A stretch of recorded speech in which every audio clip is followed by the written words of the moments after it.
Hey there, and welcome. Ever looked at a massive steel ship and wondered, how in the world does that float? Or maybe you've noticed you feel lighter in a swimming pool. Well, the answers to these puzzles all come down to two really key ideas in physics: density and pressure. So let's dive right in and see how these invisible forces shape just about everything around us. So let's kick things off with a little mystery. You take an egg, pop it in a glass of tap water, and it sinks straight to the bottom. No surprise there. But if you stir in enough salt, something amazing happens. It floats. Why? What's going on? Stick with me. And by the end of this, you won't just know the answer, you get the physics behind it. Okay, so here's how we're going to crack this mystery. We'll start with density, what it is and why it matters. Then we'll get into pressure and how that leads to this awesome upward force called upthrust. After that, we'll connect all the dots and see how this stuff shows up all over the place in the real world. All right, first up, density. This is, without a doubt, the first clue to understanding why some things float and others don't. It's really all about how much stuff you can cram into a certain amount of space. Before we jump into formulas and numbers, this is the best way to think about it. Imagine you have two boxes, both the exact same size. One's filled with feathers, and the other is packed with rocks. Obviously, the box of rocks has way more stuff, more mass, jammed into the same volume. That means it's more dense. It's really that simple. Okay, let's get a little more scientific. In physics, we call density rho, using that Greek letter rho, and the official definition is just an object's mass divided by its volume. We measure it in kilograms per cubic meter. So the big takeaway here is that it's not just about how heavy something is, it's about how heavy it is for its size. That's the key. Theory is one thing, but let's put this into practice. We're going to figure out the density of a solid iron sphere. We've got its mass, we've got its radius. That's everything we need to solve this. So how do we pull this off? Well, first things first, we need the volume. We use the formula for the volume of a sphere with the radius we were given. Then it's super simple. We just take the mass, 190 kilograms, and divide it by that volume. And boom, there's our answer. The density of iron is about 7,800 kilograms for every cubic meter. That is a lot of stuff packed into a small space. Okay, awesome. We've totally nailed density. Let's move on to the next major piece of our puzzle: pressure. See, density tells us about the object itself, but pressure is all about the forces acting on it, especially when it's in a fluid like water. This is such a great way to get your head around pressure. Think about walking in deep snow. You sink, right? That's because your entire body weight is pushing down on the tiny area of your boots. That creates a ton of pressure. But a massive, heavy tank, it stays on top because it spreads its incredible weight over those huge tracks. The force is distributed, which means low pressure. It all comes down to how spread out the force is. So in textbook terms, pressure, which we write with a P, is just the force applied to a surface divided by the area that force is spread over. The unit we use is the Pascal, or Pa. And 1 Pascal is just a force of 1 Newton spread over a whole square meter. Right, so that's pressure on something solid, like the ground. But what happens when you're inside a liquid, like when you dive to the bottom of a pool? The game changes a bit because now the force is coming from the weight of all the liquid that's sitting on top of you. So take a look at this. The best way to think about it is to imagine a column of water right above you. The weight of that entire column is pushing down, and that's what creates pressure. So it makes sense. The deeper you go, the taller that column gets, the heavier it is, and the greater the pressure. And this gives us this really neat formula for pressure inside a liquid. It's just the density of the liquid times the acceleration of gravity times the depth. And what's really cool is that the area doesn't even matter. At any specific depth, the pressure pushes equally in all directions. Let's try this out in a swimming pool.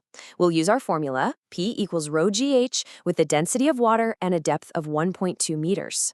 When you run the numbers, you get an extra pressure of about 12,000 pascals.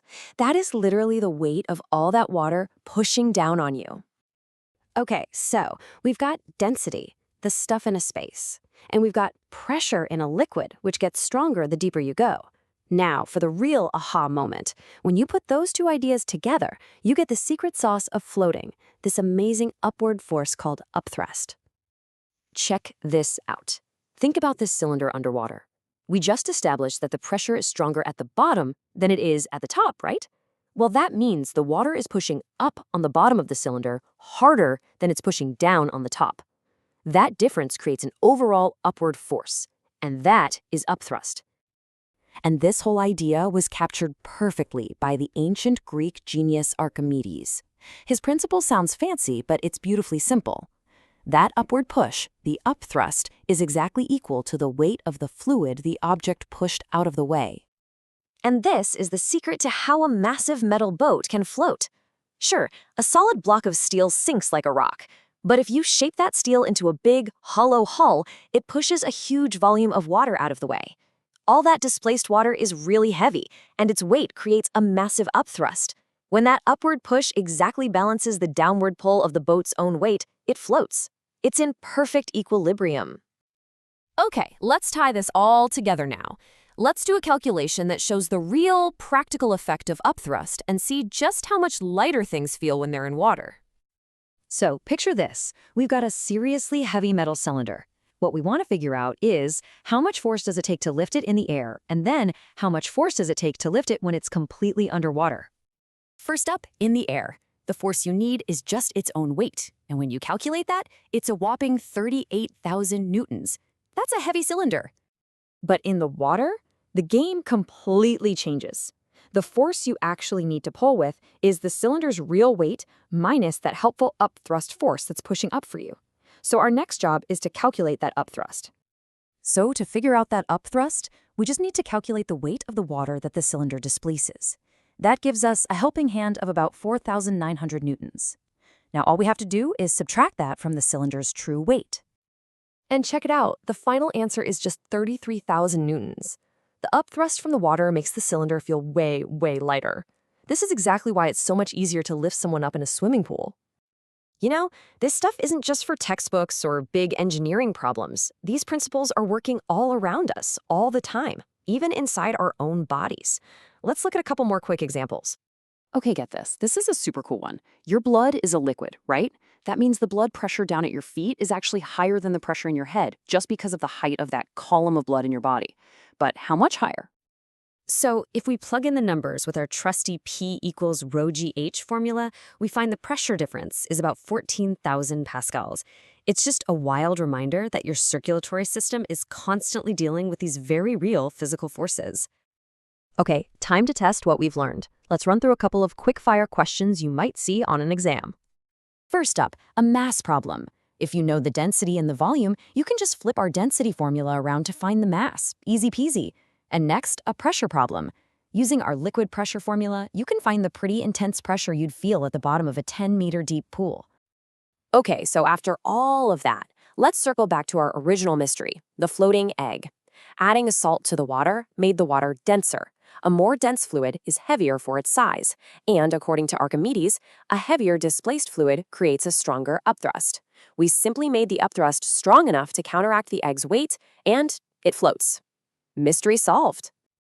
So, I'm going to leave you with one last thing to chew on. A modern aircraft carrier is basically a 100,000-ton floating city made almost entirely of steel, a material that's nearly 8 times denser than water. So, knowing everything we've just covered, how does it float? Think about it. Thanks for watching.